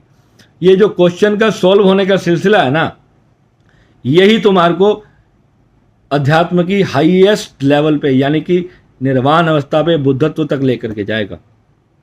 यानी कि जहां पे आप जान लेते हो आई एम द सुप्रीम, ये सब मैं ही हूं, जो मेरे अराउंड है ये सब मैं ही हूं, मेरे से बाहर कुछ नहीं, सब मेरे ही अंदर हो रहा है। ये यूनिवर्स मैं खुद हूं और सब मेरे ही अंदर चल रहा है। मेरा कोई मालिक नहीं है, मैं ही अपना बैरी हूं, मैं ही अपना शत्रु हूं, मैं ही अपना दोस्त हूं, मैं ही अपना गुरु हूं। जब ये जान लोगे तो भगवान शिव की तरह फिर आप इस तरीके से बैठ जाओगे। और भगवान शिव किसी का नाम नहीं जपते। जो बोलते ना कि भगवान शिव राम के भगत थे, वो राम के ईश्वर थे, अरे भैया लिख दिया होगा किसी ने, जो मिला नहीं, जिसने कभी आपसे बात की नहीं, तो वो आपको कैसे बताते? मैं बताता हूँ भैया, मैं कौन सा, मैं माँ आदिशक्ति की साधना करता हूँ, मैं स्वयं आपको बता रहा हूँ। अब आप लिखोगे कहीं पर, किसी न किसी शास्त्र में आप लिखोगे कि मैंने स्वामी प्रेम विराट ने ये भगवान की साधना की, माँ आद्यशक्ति की साधना की, उससे उनको जीवन में ये प्राप्त हुआ। तो फिर अब आप में से किसी ने उसको चेंज कर दिया, मुझे थोड़ी पता चला आपने क्या लिखा है। चलो ये भी मान लेते हैं कि मैंने माँ आद्यशक्ति की ही साधना की थी और मैं तुम्हें खुद बता के जा रहा हूँ, और तुमने किसी किताब में उसको लिखना शुरू कर दिया कि मैंने तो स्वामी जी ने ये करके प्राप्त किया। चलो फिर सब उसी को फॉलो करने क्यों लग जाओगे? मैं माँ से क्यों जुड़ा हूँ? क्योंकि मेरे गुरु जुड़े हुए थे भाई, मैं तो इसलिए जुड़ा हूँ। तुम क्यों जुड़े हो? तुम किस लिए जुड़े हो? तुम मेरे को मानते हो, मेरे से प्यार है, मेरे से दीक्षा ली हुई है, तब तुम मेरी बात मान के चलोगे ना, तब मेरा आचरण करोगे। जब मुझ पर विश्वास ही नहीं होगा तो कैसे चलोगे? जब तुम्हें आत्मा तुम्हारी बोले कि हाँ, जैसे भगवान शिव के उस वक्त जो भक्त जो रहे होंगे, उनको भगवान शिव के साथ बैठ करके जो मिलता था, जो उन्होंने उनको ज्ञान दिया, वो भैरव तंत्र में लिखा है। तो फिर किसने ऐसे क्रिएचर्स बना दिए? इधर से लिखते हैं कि नमामि शमीशान निर्वाण रूपम, निराकार ओंकार मूलम तुरियम, उधर से शंकर भगवान का इंसान का स्वरूप बना देते हैं। तो उन्हें मैं मूर्ख नहीं कहूं तो क्या बोलूं। और ये जितने भी साधु संत अपने ही शास्त्रों को डिसफॉलो कर रहे हैं, तो मुस्लिम तो कहेगा ना कि पत्थर की पूजा कर रहे हो। उनको शिवलिंग का महत्व पता ही नहीं है कि शिवलिंग को क्यों पूजा जा रहा है, क्या रीजन है। उसके ऊपर हमने कोई चीज चढ़वाई, तुमको कहा दूध चढ़ाओ, तुमको कहा दही चढ़ाओ, तो क्यों बताया उसको, क्या रीजन है उसके पीछे। वो हमारी एस्ट्रोलॉजी का विज्ञान है मेरे भाई। तुम्हारे पास इतनी गट्स होने चाहिए कि तुम किसी मुस्लिम को ये बोलो कि इस वजह से मैं शिवलिंग की पूजा करता हूं। भाई अगर तुम्हें नहीं पता है तो तुम्हारे को कहे, वो तुम्हें अल्लाह का दुश्मन समझ के मार रहा है। अरे अल्लाह ही तो शिव है। निराकार कौन है, जिसका कोई आकार नहीं, वो भी वही कहते हैं। ओंकार कौन है, कलमाए कुल बांगे आसमानी कौन है कुरान के अंदर, पूछो ना उनसे जाकर के ये बातें आप। जो बांगे आसमानी है, जो आसमान से जो बांग आ रही है, उसको बांग कह दिया उन्होंने। इस्लाम में उसे बांग कहते हैं। मैंने तो यही सीखा अपने गुरुजनों से। तो हमारे उसमें ओंकार कहते हैं। वो ध्वनि रूप नाद रूप से सब प्रकट हुआ है। तो हम मूर्तियों की पूजा क्यों कर रहे हैं, ये प्रतीकात्मक क्यों बनाए हैं, इसका तंत्र में क्या स्थान है, ये कौन सिखाएगा भैया। जब हमारे मंदिर के पंडित जी को ही ज्ञान नहीं, जब हमारे मंदिर के पंडित जी घंटियां बजाने में लगे हैं, उनको इसी से फुर्सत नहीं है, और फिर अगर उनको थोड़ी सी तार्किक बात कर दो तो उन्हें लगेगा अरे भाई ये तो बंदा बहुत अटपटी बुद्धि का है। क्योंकि जब मैं किसी से शास्त्रार्थ करने की बात नहीं कर रहा, यहां मैं सिर्फ इतनी बात कर रहा हूं कि धर्म क्या है और अधर्म क्या है, हम क्यों हैं। मुझे तो इसका आंसर चाहिए। मुझे तुम्हारे धर्म से नहीं लेना, मुझे तुम्हारे अधर्म से नहीं लेना।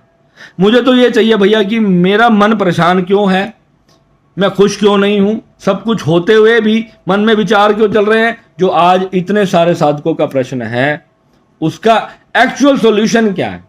मैं तो उन पंडितों से ये क्वेश्चन करता था और उसके बाद उनके पास मेरी बातों के जवाब नहीं होते थे।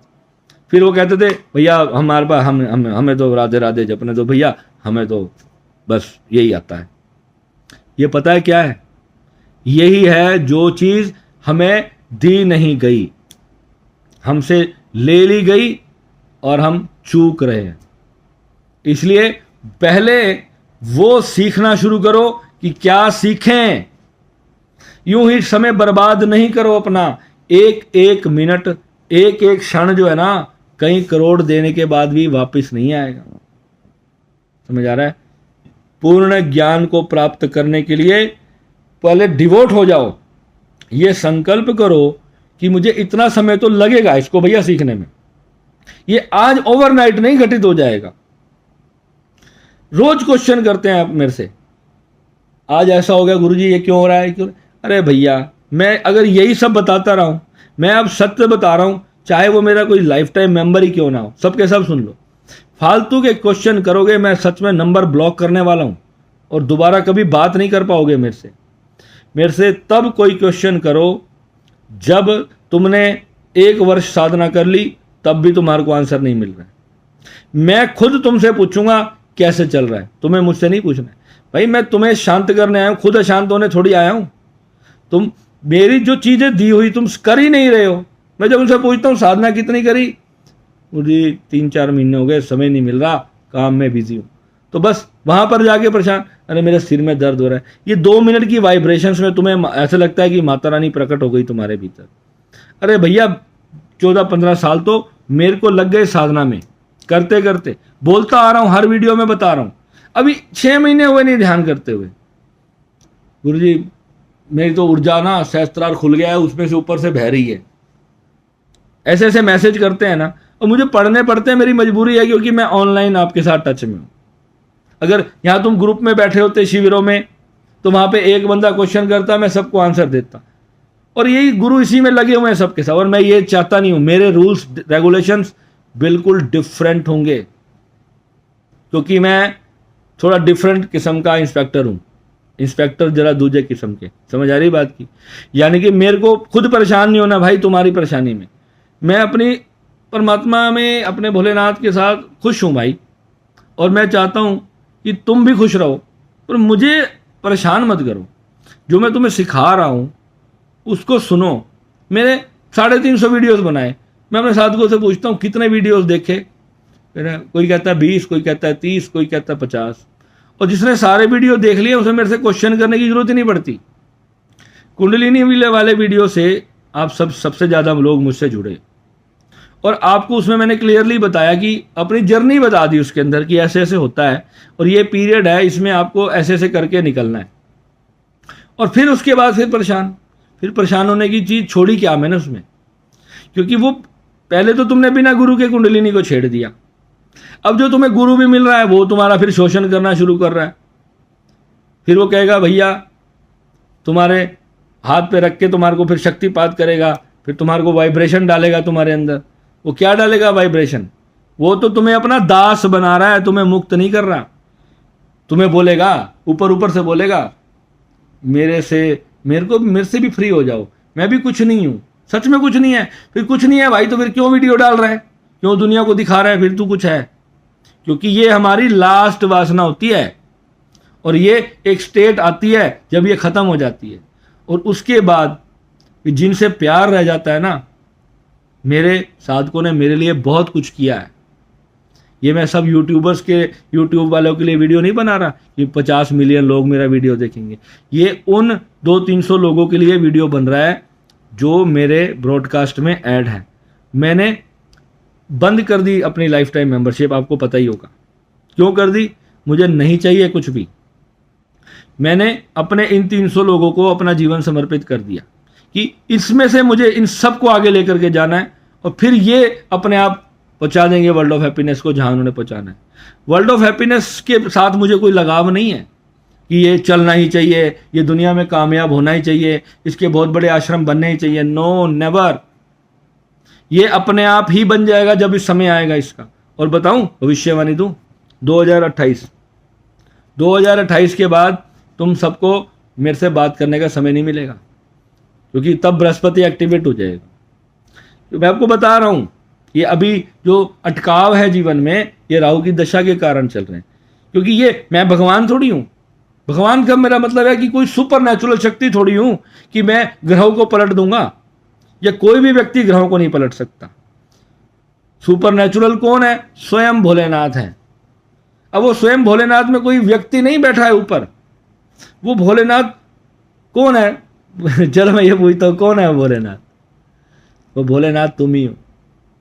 मगर वहां पहुंचकर ही तुम अपना भाग्य बदल सकते हो। इस बात को गहराई से समझना कि आत्मा जब परमात्मा में स्थित होती है तो वहां पहुंचकर वो अपना भाग्य बदल सकती है। मगर वो वहां पहुंचकर भाग्य क्यों नहीं बदलती? अगर वो बदल सकती है फिर क्यों नहीं बदलती? क्योंकि वो शून्य है। इसीलिए उसको भोलेनाथ कहा है कि भोले हो जाते हैं। वहां जाकर भोले, बुद्धि गई ना।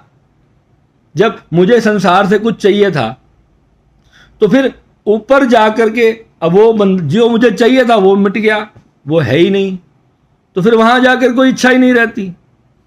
इसलिए रामायण में कहा है कि चाह गई इच्छा गई मनमा बेपरवाह, जिसको कछु ना चाहिए वो शाह नकेशा। वो सबसे बड़े शाह हैं जिन्हें कुछ नहीं चाहिए। जब इच्छा तब तक है जब तक हम देह में कनेक्टेड है। जैसे ही हम ध्यान में गए, समाधि में गए, हमें कुछ चाहिए ही नहीं। वहां पर कोई व्यक्ति की इच्छा ही नहीं होती, ना पैसे की, ना धन की, ना लोभ की, ना पुत्र की, ना मान मर्यादा की, ना प्रतिष्ठा की, ना भोजन की, ना नशे की, किसी चीज की इच्छा नहीं रहती। वो सब चीजें सिर्फ इस शरीर तक है। और जब आप आत्मा परमात्मा में कनेक्ट हो गई, यानी भोलेनाथ में कनेक्ट होगी, तो आप भोले, उसको क्या है? भोले। भोले मतलब उससे जो मर्जी मांग लो। समाधि की अवस्था में संत ने जो मुख से बोल दिया ना तुम्हारा, वो तुम्हारा बेड़ा गर्क हो जाएगा। फिर कहते ना, जो कोई गुरु का श्राप क्यों लग जाता था? क्योंकि उनकी उस वक्त ऊर्जा इतनी ज्यादा है कि अगर उनके हृदय से तुम्हारे लिए कोई पीड़ा का भाव या अभिशाप निकल गया ना, तो तुम्हारा वो ही बचा सकता। हालांकि जो पूर्ण गुरु होते हैं, जिनको जागृति होती है, वो आप उनका गला भी काट के चले जाओगे तो तुमसे कभी वो तुम्हारे को श्राप नहीं देगा। जो बद्दुआ दे वो गुरु ही नहीं, मेरी बात को मान लेना। वो सब कुछ सहने के बाद भी उसके अंदर से निकलेगा तो सिर्फ प्रेम निकलेगा।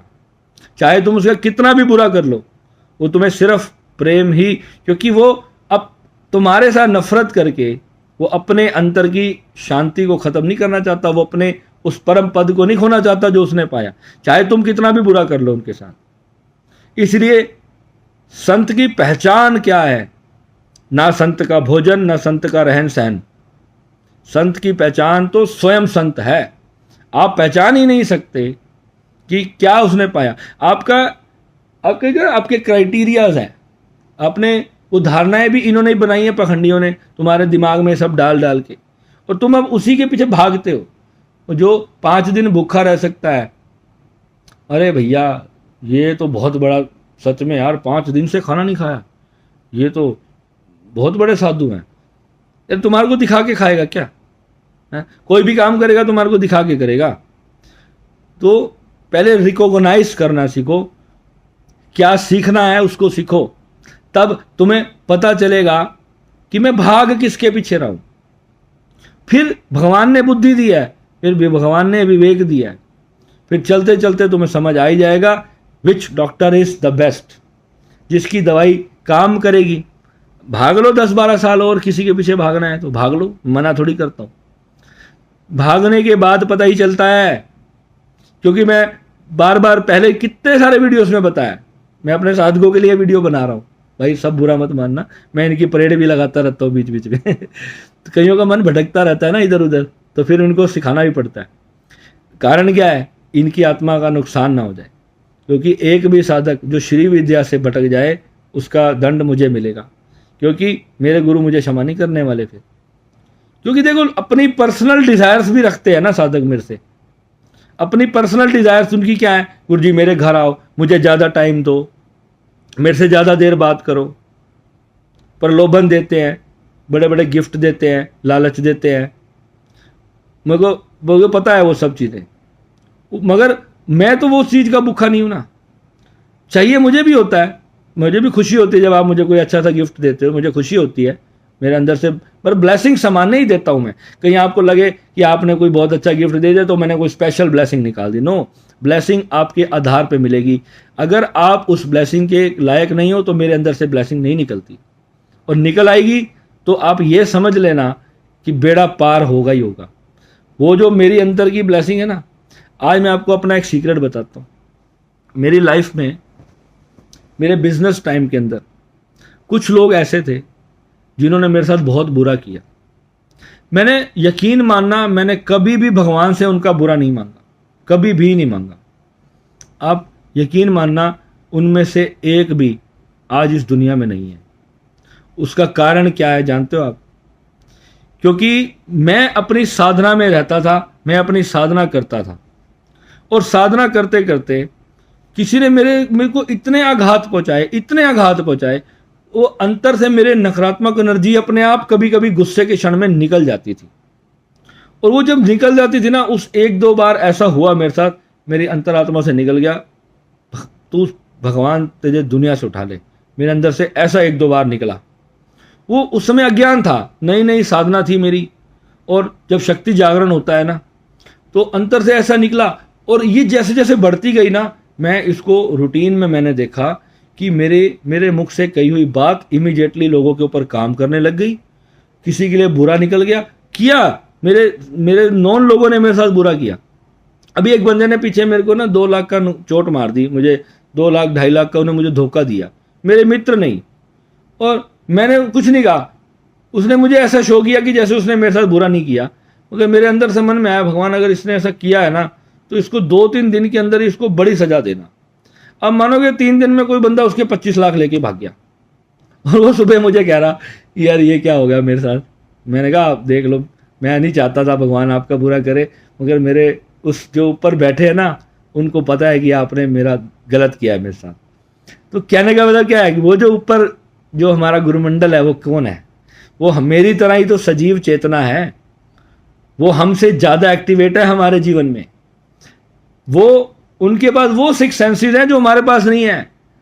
वो अगर हमारे साथ अगर कोई नाजायज करता है तो वो इतनी बड़ी ऊर्जा है, एक छोटे से सामान्य मनुष्य का कि हम गलत करते हैं ना, उसकी भी हमें सजा मिलती है। और गुरु तो वो शक्ति है, अगर आप उसका गलत करोगे तो रिवार्ड तो पे करना पड़ेगा आपको। कहने का मतलब मैं ये आपको यही सिखा रहा हूँ, संत किसी भी रूप में हो, आपको उसके बारे में गलत टिप्पणियां कभी नहीं करनी। उसका रीज़न पता है क्या है? ये आपका ही नुकसान करेगा, क्योंकि आप नहीं जानते हो कि वो कितनी उसकी भक्ति है, वो क्या जी रहा है, आप सच में नहीं जानते हो। तांत्रिक साधु जो होते हैं ना, ये जो वो बंदा वीडियो बना रहा है वो सबके पर्दे पर, अरे उसको गायत्री मंत्र नहीं आता तो क्या हो गया, नहीं आता तो मुझे ना जाने कितने मंत्र नहीं आते, तो क्या मैंने साधना नहीं की अपने जीवन में? अगर वो ड्रिंक करता हुआ पकड़ा गया तो क्या हो गया भाई, ड्रिंक कर ली तो कौन सा तेरा खून पी लिया उसने, क्या पाप कर दिया? भैरवनाथ जी मेरे गुरु हैं, उनको रोज शराब चढ़ाता हूं मैं, उनको क्या, उनको पकड़ ले जाके, जा पकड़ के दिखा, औकात नहीं है तुम्हारी वहां तक जाने की। कारण पता है क्या है? तुम ये छोटे मोटे फकीरों को पकड़ के वीडियो बनाने के लिए वायरल हो करके सोचते हो कि हाँ भाई मैंने सनातन धर्म की जागृति कर दी। सनातन धर्म तुम्हारा रहा कहाँ, तुम जागृत करोगे? तुमने फॉलो ही नहीं किया अपने धर्म को, और अब तुम साधुओं को दोष देते फिर रहे हो। तुम्हारे माता पिता ने तुम्हें ज्ञान नहीं दिया, तुम्हें जो सच्चाई है उससे ही दूर रखा, अपने शास्त्रों को तुम्हें नहीं पढ़ाया कभी, और आज तुम भी नहीं पढ़ा रहे हो अपने बच्चों को। और अब तुम्हारे को कोई गुरु मिलता है तो वो तुम्हारे शोषण कर रहे हैं। कोई कहता है कि ये कर लो, कोई कहता है ये कर लो, जिसके मन में जो आ रहा है वो तुम्हें दिए चला जा रहा है। पौराणिक तथ्य क्या है? भगवान शिव से ऊपर कोई है क्या? कोई वृंदावन में जा रहा है, वहां पर पता नहीं अरबों खरबों रुपए के मंदिर बना दिए, और वहां पे जाके दीवारों में सिर मार रहे हैं, मिला कुछ नहीं है। पूछो जाकर के, वो घर में जाके उनकी लाइफ देखो, सब के सब दुखी।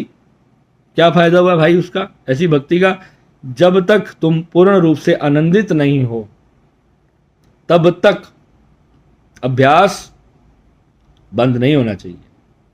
ठीक है, तो क्या सीखना है? पहले ये सीखना शुरू करो। आज का जो कीवर्ड है वो ये है कि कल से मैं वो ढूंढूंगा मुझे क्या सीखना चाहिए, फिर आप सब कुछ सीख जाओगे। कोई कहता है मुझे बिजनेस में कामयाब होना है, तब उसके लिए क्या सीखना है? बिजनेस में कामयाब होना चाहते हो ना, क्या सीखना है उसके लिए? फिर किससे सीखना है? इसको चुनना है। और बिना सीखे आप कुछ भी पा जाओ, ये असंभव है। कोई कहता है मैं फाइनेंशियली डिस्टर्ब हूं, तो मैं उससे पूछता हूं भाई क्या करते हो? अरे गुरुजी मैं जॉब करता हूं। कितनी सैलरी है? 10,000 रुपये, 20,000 रुपये, 50। अच्छा, खर्चा कितना है? 1,00,000 रुपये। बाकी कैसे चलाते हो? गुरुजी लोन ले लिया। तो बर्बाद हो गए या नहीं हो गए? ये कोई सिखाया ही नहीं किसी ने। पहले आपका एक तो आध्यात्मिक गुरु हो, एक फाइनेंशियल गुरु भी होना चाहिए या नहीं होना चाहिए? तो फिर फाइनेंशियल गुरु कौन होने चाहिए तुम्हारे? तुम आध्यात्मिक गुरु यूट्यूब से ढूंढते हो, क्या फाइनेंशियल गुरु नहीं ढूंढ सकते? ये जो इन्वेस्टमेंट मैनेजमेंट के जो सब सिखाते हैं, दुनिया भर के प्लान बताते हैं ये लोग, इनको कभी सुन करके एक्सपीरियंस तो तुम्हें चलने पर आएगा भाई, क्योंकि वो उनका बिजनेस है जो तुम्हें सिखा रहा है, वो भी तो अपना बिजनेस कर रहा है। हर एक चीज की बात कर रहा हूं मैं। अगर आप एस्ट्रोलॉजी में आए हो, मेरे माध्यम से अगर यहाँ जुड़े हो, तो पहले तो आप ये समझो कि कौन सा ग्रह ऐसा है और क्यों ऐसा है, क्या ऐसा किया था जिसकी वजह से ऐसा हो रहा है, और अभी भी वो कर रहे हो। आप देखोगे ना, जिसकी वजह से वो प्लेनेट ने आपको इफेक्ट दिया, यू वॉन्ट बिलीव। और आज वो मैं बात बीच में भूल गया था, मैं बात करते करते आज मैं रैंडम क्लास कर रहा हूँ, कोई मैं स्टूडियो में नहीं बैठा, मैं अपना आराम से बेडरूम में बैठा हूँ, आपको बता रहा हूँ। तो वो जो मैं आपको बात बता रहा था ना, मैं आज एक चीज दे के जा रहा हूँ। अब इसको याद रखना, राहु को देखना अपनी कुंडली में। सभी राहु कहाँ बैठा है आपकी कुंडली में, आप देखना। आपका पूरा ध्यान उसी भाव के जो फेवर में होगा। फॉर एग्जाम्पल, जिस बंदे का राहु 2nd हाउस में है, मान लेते हैं हम, उसका पूरा ध्यान पता है कहाँ होगा? उसका पूरा ध्यान पैसा कमाने में होगा। और पता कहाँ होगा उसका ध्यान? उसका पूरा ध्यान उसके कुटुंब में, उसके परिवार में होगा। उसका पूरा ध्यान सेविंग, कितना कमा लूं, कितना जोड़ लूं। और कमाल की बात यह है, बहुत बहुत बहुत चैलेंजेस आते हैं उसको ये करने में, और एक स्टेज ऐसी आती है कि वो हार मान जाता है।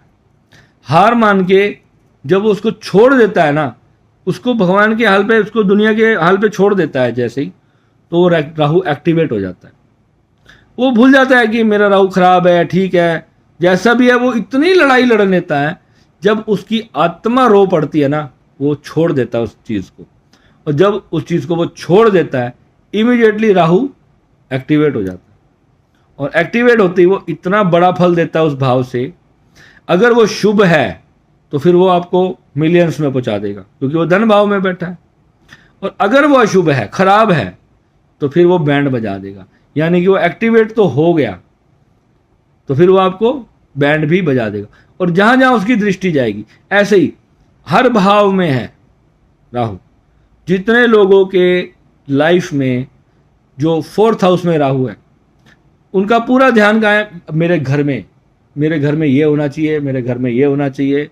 हर एक वस्तु वो चाहते हैं मेरे घर में होनी चाहिए, हर एक वस्तु।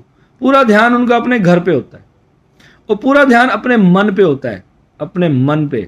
उनका मन 24 घंटे परेशान होता है या फिर वो बहुत ज़्यादा खुश होता है। दो ही ऑप्शन होंगी, या मन बहुत ज़्यादा परेशान होगा या मन बहुत ज़्यादा खुश होगा। राहु जिस भी घर में बैठा होगा, इस बात को समझ लेना, पूरा फोकस उसी ग्रह पे, उसी भाव की वस्तुओं पे चला जाएगा।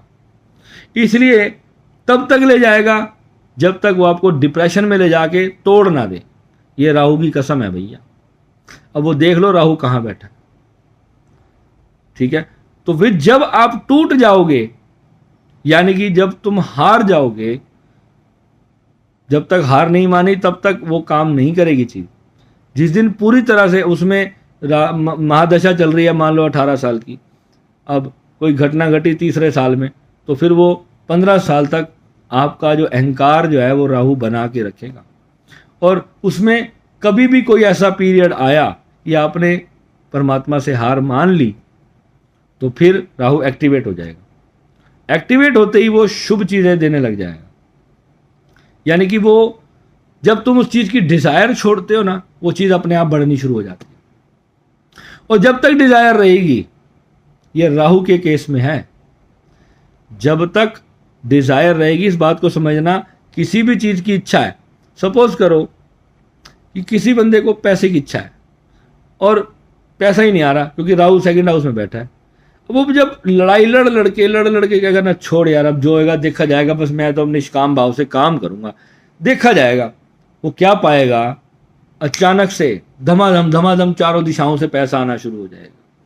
हर एक चीज में ऐसा होगा, चाहे वो रिश्ते हों, चाहे वो आपके प्रेम संबंध हो, चाहे आपका बिजनेस हो, आपका करियर हो, चाहे आपकी 6th हाउस की बीमारियां हों, कर्जे हों, वो भी उसी तरह बढ़ेंगे। फिर ध्यान रखना, इनसे भी सावधान बहुत रहना है, क्योंकि अच्छी चीज़ें अगर दबा के बढ़ाएगा तो खराब चीज़ें भी बढ़ाएगा। फिर वहाँ पे हमें आगे डीप में जाना है कि क्यों बढ़ाएगा और क्यों घटाएगा। इसलिए बोलता हूँ कि क्या सीखना है, ये सीखना शुरू करो, ठीक है। अब ज़्यादा लंबा आज के वीडियो को मैं नहीं करता, बाकी कनेक्टेड हो आप, आपके क्वेश्चंस जो ज़रूरी क्वेश्चंस हैं वो मैं आंसर आपको देता रहूँगा। मेन कभी कभी मेरा मन करता है कि मैं खुल के डीपली आपके साथ बैठ के आपको बताऊं कि परमात्मा तक कैसे जाया जाना है। परमात्मा तक यानी खुद तक। मैं परमात्मा शब्द इसलिए बोलता हूं कि वहाँ पर हमारी औकात नहीं है, हम एक छोटे से तिनके भर हैं। और ये जो भौतिकवादी चीज़ें हैं, ये जब रुकावट आपके मन में बनी रहेंगी, तब तक आप भूल जाओ कि आप त्याग को उपलब्ध होगे। पूर्ण त्याग कब उपलब्ध होगा? जब पेट में भोजन होगा और भूख फिर रहेगी नहीं। यानी खाना खा लिया तो भी इच्छा कैसे रहेगी? और जब आप उपवास करोगे, जितना ज़्यादा उपवास करोगे, उतनी ज़्यादा तुम्हारे मन में भूख लगेगी। समझ आ रही है बात की? यानी कि जिस चीज़ को तुम जितना दमन करोगे, उतना ही तुम्हारा वो प्रकट होगी वो चीज़। इस सारे रहस्य को समझो। और जब सब तुमने पा लिया अपने जीवन में, उसके बाद फिर जो खोज शुरू होती है, वो एक्चुअल लाइफ का सीक्रेट है। वो तुम्हें प्राप्त करना है अपनी लाइफ के अंदर, ठीक है। मिलेंगे अगले वीडियो में। नमः शिवाय।